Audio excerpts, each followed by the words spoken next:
ಖಾಸಗಿ ಸ್ಪಾ ಸೆಂಟರ್ನಲ್ಲಿ honey trap ಅವ್ಯವಹಾರ ನಡೀತಾ ಇತ್ತು ಅನ್ನೋದು ಚರ್ಚೆ. ಬೆಂಗಳೂರಿನ ಸ್ಪಾ ಸೆಂಟರ್ನಲ್ಲಿ ನಡೀತಾ ಇತ್ತು. ಯಾವ ರೀತಿಯಾಗಿ ಮಾಡಲಾಗ್ತಾ ಇತ್ತು? ಹುಡುಗಿಯರನ್ನ ಕರೆಸಿ ಮಂತ್ರಿಗಳ ಮಕ್ಕಳಿಗೆ ಟ್ರ್ಯಾಪ್ ಮಾಡಲಾಗ್ತಾ ಇತ್ತು.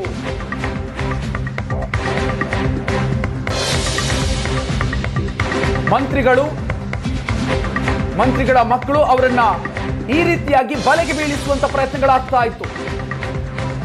ಈಗಾಗಲೇ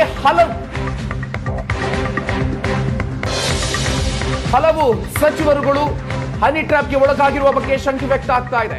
ಇಲಾಖೆಯ ಕೆಲಸದ ನೆಪದಲ್ಲಿ ಸಚಿವರನ್ನ ಭೇಟಿಯಾಗ್ತಾ ಇತ್ತು ಈ ಗ್ಯಾಂಗ್. ಸಚಿವರನ್ನ ಪರಿಚಯಿಸಿಕೊಂಡು ಸಲುಗೆ ಬಳಸಿಕೊಳ್ಳುವಂತ ಪ್ರಯತ್ನ ಆಗ್ತಾ ಇತ್ತು.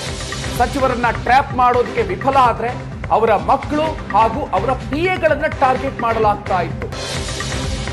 ಕೆಲಸದ ಹೆಸರಲ್ಲಿ ಸಲುಗೆಯನ್ನು ಬೆಳೆಸಿಕೊಂಡು ನಂತರ ಟ್ರ್ಯಾಪ್ಗೆ ಬೀಳಿಸ್ತಾ ಇತ್ತು ಈ ಗ್ಯಾಂಗ್. ಕೆಲವರನ್ನ ಟ್ರ್ಯಾಪ್ ಮಾಡುವಲ್ಲಿ ಸಕ್ಸಸ್ ಕೂಡ ಆಗಿತ್ತು.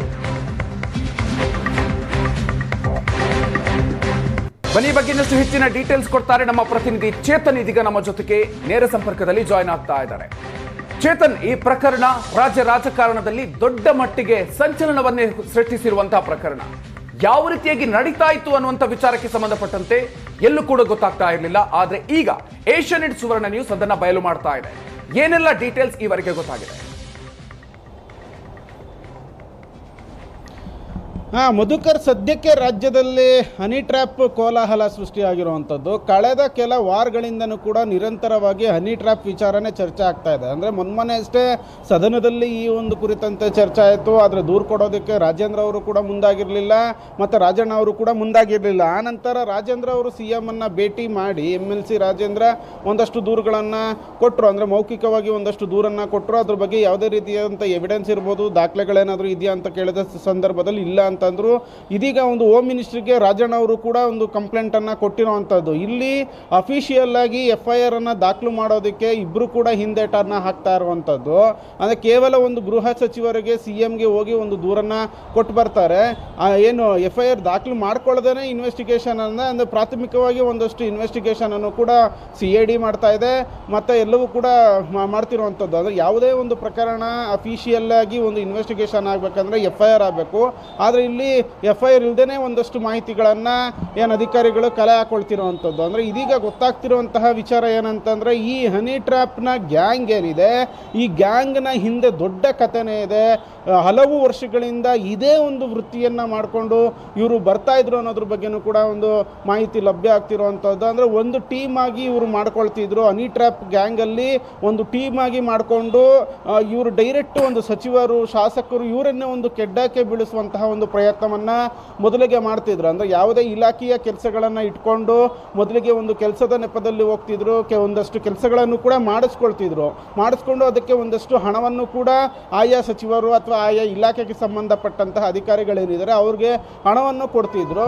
ಯಾವಾಗ ಇದು ಎಕ್ಸ್ಟ್ರೀಮ್ ಲೆವೆಲ್ ಹೋಗುತ್ತೋ, ಅಂದರೆ ಇಲಾಖೆ ಕೆಲಸಗಳು ಬರ್ತಾ ಕ್ಲೋಸ್ನೆಸ್ ಜಾಸ್ತಿ ಆದಾಗ ಒಂದು ನಂಬಿಕೆಯನ್ನು ಗಳಿಸಿ ಒಂದು ಹನಿ ಟ್ರ್ಯಾಪ್ಗೆ ಮಾಡ್ತಿದ್ರು. ಒಂದು ವೇಳೆ ಸಚಿವರೇನಾದರೂ ಹನಿ ಟ್ರ್ಯಾಪ್ ಆಗದೆ ಹೋದರೆ ಅವ್ರ ಮಕ್ಕಳು ಮತ್ತು ಅವರ ಶಾಸಕರಿರ್ಬೋದು ಅಥವಾ PAಗಳಿರ್ಬೋದು, ಹೀಗೆ ಇಂಥವ್ರನ್ನ ಒಂದು ಹನಿ ಟ್ರ್ಯಾಪ್ ಮಾಡೋದಕ್ಕೆ ಒಂದಷ್ಟು ಪ್ಲ್ಯಾನ್ಗಳನ್ನು ಮಾಡಿಕೊಂಡು ಪಕ್ಕ ಒಂದು ಟೀಮನ್ನು ಮಾಡಿಕೊಂಡು ಈ ಒಂದು ಗ್ಯಾಂಗ್ ಈ ಒಂದು ಕೃತ್ಯವನ್ನು ಎಸಗ್ತಿತ್ತು ಅನ್ನೋದ್ರ ಬಗ್ಗೆ ಮಾಹಿತಿ ಲಭ್ಯ ಆಗ್ತಿರುವಂಥದ್ದು. CID ಅಧಿಕಾರಿಗಳು ಸಹ ಇದ್ರ ಬಗ್ಗೆ ಮಾಹಿತಿಯನ್ನು ಕಲೆ ಹಾಕೊಳ್ತಾ ಇದ್ದಾರೆ. ಇನ್ನೊಂದು ಆತಂಕಕಾರಿ ವಿಚಾರ ಏನಂತಂದರೆ, ಬೆಂಗಳೂರಿನ ಹೃದಯ ಭಾಗದಲ್ಲಿರುವಂತಹ ಆ ಒಂದು 4 ಬೆಡ್ರೂಮಿನ ಒಂದು ಮನೆಯನ್ನೇ ಒಂದು ಸ್ಪಾ ರೀತಿ ಮಾಡ್ಕೊಂಡಿದ್ರು. ಅಲ್ಲಿ ಅವ್ಯವಹಾರಗಳು ನಡೀತಿತ್ತು, ಮತ್ತು ಹನಿ ಟ್ರ್ಯಾಪ್ಗೆ ಅಲ್ಲಿ ಒಂದು ಟ್ರೈ ಮಾಡ್ತಿದ್ರು ಅನ್ನೋದ್ರ ಬಗ್ಗೆನೂ ಕೂಡ ಮಾಹಿತಿ ಲಭ್ಯ ಆಗ್ತಿರುವಂಥದ್ದು. ಅಂದರೆ CID ಎಲ್ಲ ಆ್ಯಂಗಲ್ಗಳಲ್ಲೂ ಕೂಡ ಇನ್ವೆಸ್ಟಿಗೇಷನನ್ನು ಮಾಡ್ತಾ ಇದೆ. ರಾಜಣ್ಣ ಅವರ ನಿವಾಸಕ್ಕೆ ತೆರಳಿ ಒಂದಷ್ಟು ಮಾಹಿತಿಯನ್ನು ಕೂಡ ಕಲೆ ಹಾಕೊಂಡಿರುವಂಥದ್ದು. ಅದಲ್ದಿರ ತುಮಕೂರಿನ ಕ್ಯಾತ್ಸಂದ್ರ,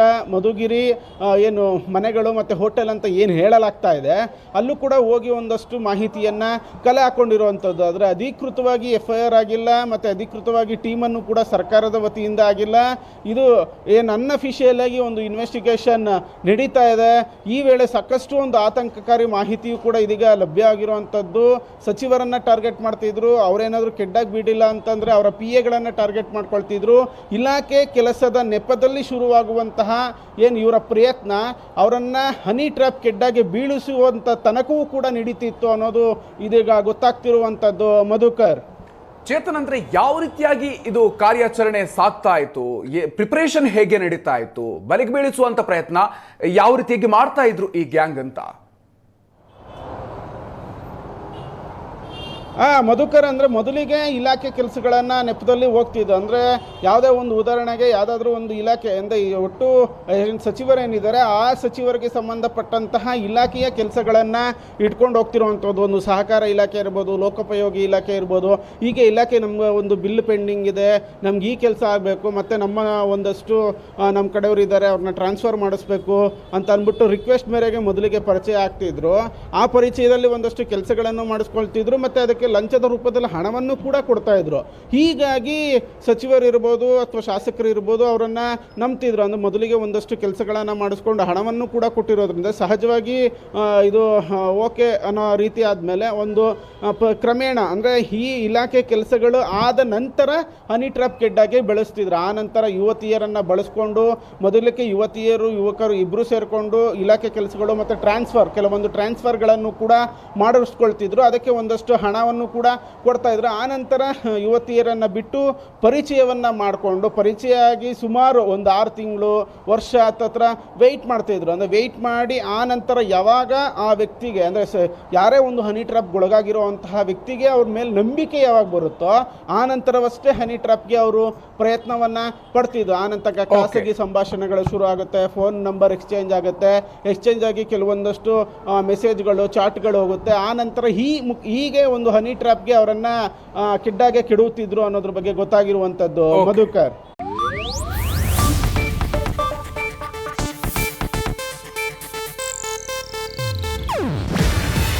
ಇದು ಏಷ್ಯಾನೆಟ್ ನ್ಯೂಸ್ ನೆಟ್ವರ್ಕ್ ಪ್ರಸ್ತುತಿ. ನೀವು ನೋಡ್ತಿದ್ದೀರಾ ಏಷ್ಯಾನೆಟ್ ಸುವರ್ಣ ನ್ಯೂಸ್.